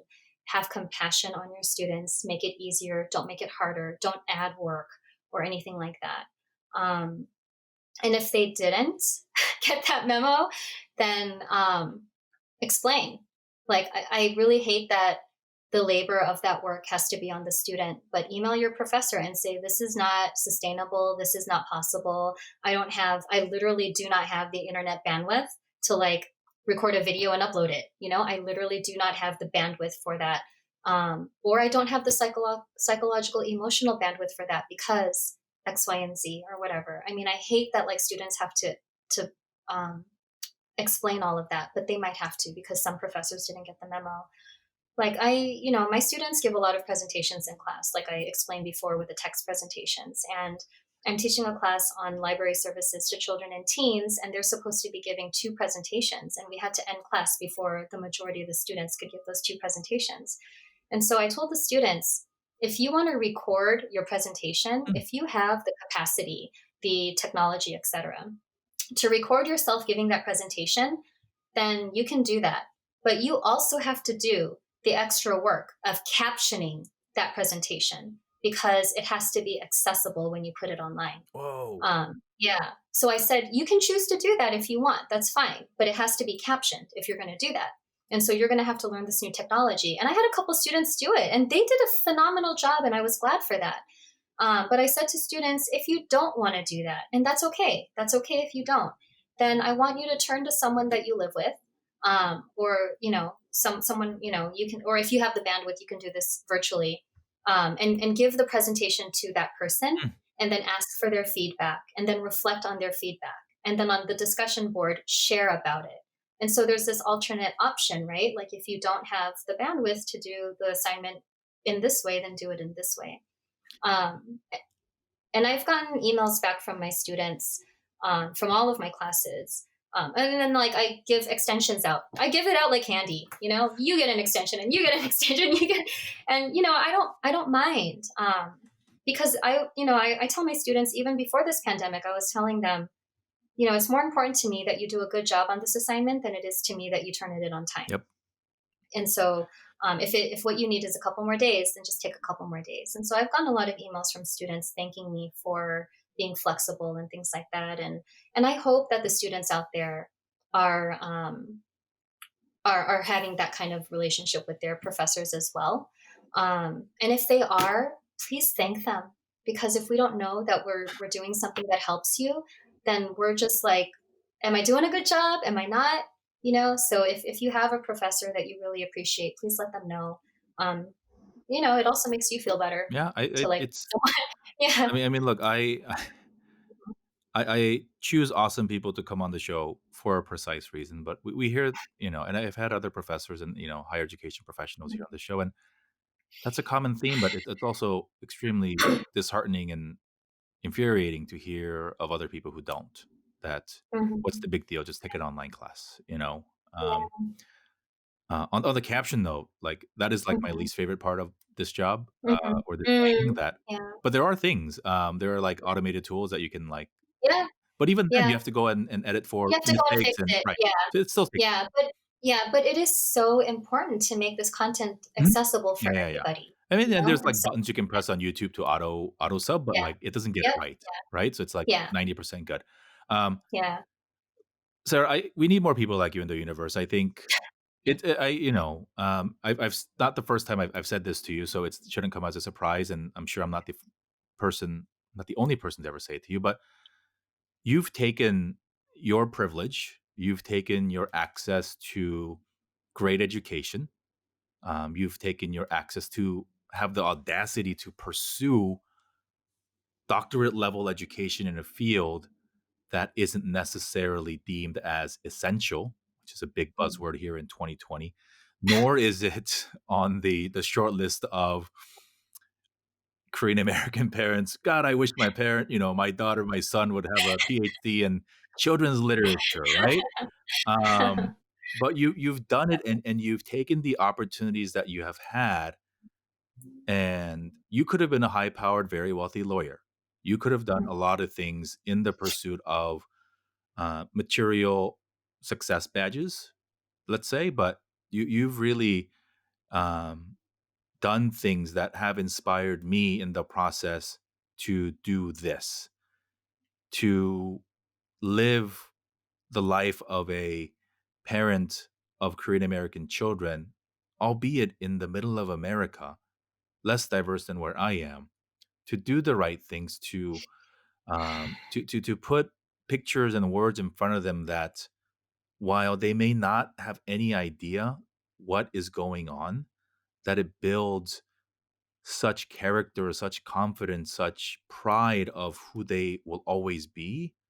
Um, I mean, you know this, and most of our listeners do too. Like, I'm doing this for my kids, right? Like, mhm, um, I hope to grow old with them, but if I don't, they'll listen to this years from now, right? And your kids will listen to this years from now. And because we believe that our grandparents and parents, in an effort to shield us from the bad that they went through, they never memorialize their stuff.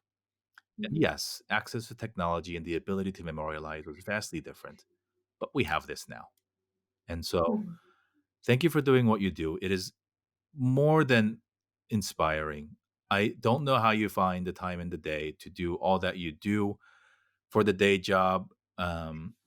I mean, look, you gotta come back because people are like, "Jerry, this is your longest episode ever," and I get it, but it's worth it. So, all right, listen, so if you're listening and you've made it to the 1 hour and 38-minute mark, shoot me an email and I will send you any book that Sarah mentioned on the podcast. And that's Wow, and that that's is phenomenal. and that's good for the first 3 people, so if you're the 4th person, I'll tell you no, but, If you're the um 4th person, I will get a signed copy of one of the books and send it to oh, you. shit, then you wanna wait for the 4th person, jeez. Yeah, you have to be the 4th person. But, I mean, Yeah. really, like, to you, Sarah, and for people who've stuck around for this long, like, thank you because books are things that many of us, heck, myself included, were necessary evils to get through school. They weren't Yeah. things of joy, right? Like, eh, Maybe because you never saw yourself in I them. don't Maybe if you maybe. saw yourself, I maybe you said, probably, "Wow." right? Like, my brother read still has read every single Star Wars book ever published in the history of mankind, and that was the Oh, thing. he and my daughter would be best And he friends. read a lot, right? But I was like, to Yeah, me, that wasn't real, and maybe you're onto something yeah, that I didn't see in yeah, my people, and even at an yeah. early age, I was this, like, representation and identity warrior that was Matters. hidden, and said, "I don't wanna keep reading stories about, all the, you know, happy white Yeah, boys who get to do all the fun stuff." I don't know, but I just yeah, never saw myself in these stories of, like, you know, like, completely yeah, tangent, but, like, I still remember reading Catcher in the Rye and go, "I don't even understand the words that they're using." Right? yeah. But that was supposed to Yeah, be the quintessential yeah, American literature book that said, "This is what America Who knows? This is an American teenager. You're prototypical Right. American Well, teenager. shit, when people say "Make America Great Again," maybe that's what the time they were referring to it. There was a lot of Yeah, racism in that book. There was a lot of just bullshit in that book that I don't yeah, ever wanna see again. So, the work that you're doing now, it is an impossible task to categorize and to chronicle and then to amplify all the stuff that is so necessary. I don't know if the work is ever complete, but it's not. if it converts one person to buy a book for their child, for their niece, nephew, child's friend. Mhm, Based mhm. based on what you've done, Sarah, I too have pivoted away from buying toys Mhm. for my friends or my kids' friends and just buying books. And guess what? It's the book that I think they should read. Yeah. And so, Yeah, if you get a book from Uncle Jerry, it's probably going to have some Asian kids in it. And yep. Mhm. that's meaningful for somebody. Like you said, this is not about Asian kids only. This is about getting the books into the Everybody. hands of people Yeah. who will grow up with our kids. So, um, man, thank you, thank you, thank you. Yeah, this is, and I'll be honest. Like when we record and it goes north of an hour, like it is challenging mentally, emotionally, just to like stay on. And again, if you've listened this far, like you might be like, "Holy crap!" Like, but it's fun, and when you're having fun, you don't get Yeah. tired, right? So this is a No, you don't. conversation. It's Yeah, like we're just talking as friends right. about things that matter to And, us. this is Yeah. a conversation that I've been really looking forward to having because it's a topic that I only grew to appreciate like into my 30s. Like I read a Yeah. lot in 2019. Like Yeah. I didn't read crap in my 20s. I was busy hanging Yeah. out and drinking, right? Like, but um, I've made that switch, to the delight of my family. But man, this has been fun. I hope we get to continue the conversation and talk about a lot more things that Absolutely. really, really Yeah. matter. Heck, I've always told you since day one that you need your own show to then talk to the authors from the interviewer's chair, and I've considered it. I'm Yeah. purposely saying it on the air per se, to commit to the universe that I think you should. You don't have to answer me now, but I think you should. But um, Yeah. it's a pleasure, and I think um, you have also embodied the fact that it does not matter where you live, what your Mhm. day job is. We are all interconnected by this thing called the internet. We live in Mhm. digital communities. We live in physical communities. Um, the last time I saw you in person was probably 2003, 2004. Um, Gosh, such a long time. but that's Yeah. what's crazy is most of my friends who have come on the show. It's like, dude, when's the last time we saw each other? Like, and Yeah. we're old enough now. Like, oh, 20 years ago is like a real thing, and you're like, oh my Yeah. god, we're so old. Yeah. But it might have been 15 years ago. I don't know. But thank you for doing what you're doing. Thank you for creating a world of positivity and encouraging us to seek the stories that we never knew we needed in our lives because it is so important. Um, Everybody's wondering what book is Sarah going to write at some point because I think the chronicling of that is going to be fascinating because you are in the middle of the field. You are on the field and you are right now just observing and absorbing. And I think that perspective is going to be fascinating. I hope we inspire a lot more people that look like me and you and everybody else in this world to pursue things like libraries, um, because that is not a priority for some people in government to keep funding those opportunities. As things go more digital, continue to Mhm. support your local Support bookstore. like I mean, heck, I would even put Barnes and Nobles in the local bookstore category for now because at least you can Mhm. go physically go pick it up and touch and see and go Yeah. to authors events. There's a lot of things that you can do, but buy a book if you're listening. I keep saying this is a long show. If you've listened this far, go buy a book. You have the discipline and the tenacity to listen to this episode. Please go buy a book. Any book Mhm. that looks like you, looks like me. Mhm. Um, so I want to end the episode um, the way that we end all of our shows, and it is an homage back to the name of the show, Dear Asian Americans. As we've talked so much about storytelling, this show is really with the mission of it being a letter to us and from us, but ultimately for all of us. And as it was so important for you to have your daughter at month 4, meet the author that you met at age 23. I wonder how the world would be different today if you had that experience at month 4. And not Yeah. because our parents didn't love us, they lived in a different They world. didn't know. They They didn't didn't know. know. It wasn't available to them. Korean American Mhm. authors were not winning national book titles in the '80s. Maybe we Yeah. weren't even encouraged or allowed to get through the doors of the publishing houses. It was a different world. But I still believe that we can change the future, and we can. So, Mhm. if you would, write a letter to us, the Asian American community, however you define that. And so, if you could please help us finish out the show by finishing the letter. Dear Mhm. Asian Americans. Dear Asian Americans, I'm going to say something that we've said so many times already on this show. Our stories matter.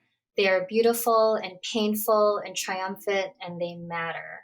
So share your story in whatever medium you like and share them especially with young people because our young Asian Americans need to see people like you doing amazing things. So I'm I'm so thankful that you invited me on this show, that you asked me more than once, um, and just for this opportunity to chat with you. It's been a lot of fun, and like I said, I'm all about amplifying stories by and about Asian Americans, and there's so many great books out there, and so yeah, please buy the books. Um, Share them with all the young people in your lives and yeah, and not especially but not only Asian American stories. There's a lot of really great books by Indigenous writers Mm, and Black writers and Latinx writers and writers who have disabilities and writers who are queer. I mean, there are so many, and there are intersecting identities there too, right? Like not all Asians are only yep. Asian. We have Black Asians, right? And so, yeah, please just buy all of our stories, read all of our stories, share all of our stories with as many people, and especially with young people. So, And I'll say you would be surprised at the response rate if you reach out to some of these people. yeah. They engage, they want to engage, they tell stories because they want to connect with people. Yeah, Um, stories connect us. Yeah, yeah, reading is social. Yeah, yeah. I've Mhm. had great conversations with people.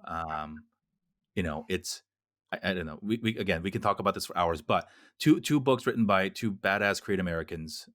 One was Breaking the Bamboo Ceiling, and the other one, Pachinko, were written by Korean Oh American my women gosh, who went to my I high love school, right? So I Pachinko. was like, Are you yeah, serious? Wait, what? yeah, there are some badass Yeah, Korean Americans coming out of yeah, Long Science that are doing amazing yeah, things.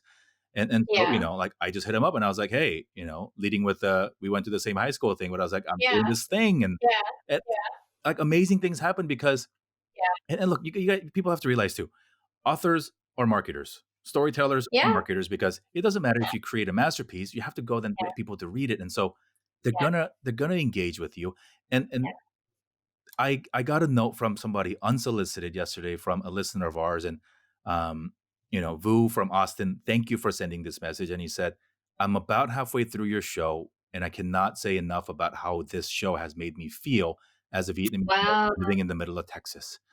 yeah, And look, it's not a shock because I know mhm, these. There's a reason why we did this because those stories matter. But yeah, every one of those thank you notes changes my world because there are days you wanna give up. There are days when you're tired. Um, it might be fun to think like, "Oh, dude, you get to talk for a living?" Yeah, it's fun, but then the editing is exhausting. The back end that nobody yeah, sees is exhausting. But to get yeah, those bits of encouragement along the way are, infinitely and just ridiculously, yeah, nourishing. So, yeah, if you have read a book that has touched your heart, and even if you never get a response back, you've sent it. Thank the people who created the work. They probably don't hear it enough, particularly works that were published a while ago and they're done marketing themselves for that work. But you'd be surprised. And I think you might be able to connect in a way and have them inspire you, or in a way, have you inspire them to continue creating really, really life changing pieces of work there that have impacted my life and um, continue to impact everybody else's life. So, Sarah, thank you again for coming on the show. Just thank you, sharing so much. ridiculous amount of gratitude. Thanks to your kids for allowing mom to spend a couple hours with Yeah, us, and you know come back anytime. Um, Happy to. Yeah. let's hope that I can visit you at that conference in October, in Mhm. Minneapolis. Mhm. You continue to change our community. Every author, every aspiring author, should get to know you. But Thank you. and you've been so gracious in the things that I've asked of your time and your energy of the people that are in my life. So thank you. Continue kicking ass, and please go You too, write a damn Jerry. book so we can go buy it. All right. Thanks, Jerry. It was Thank good you, Sarah. chatting. Bye. Bye.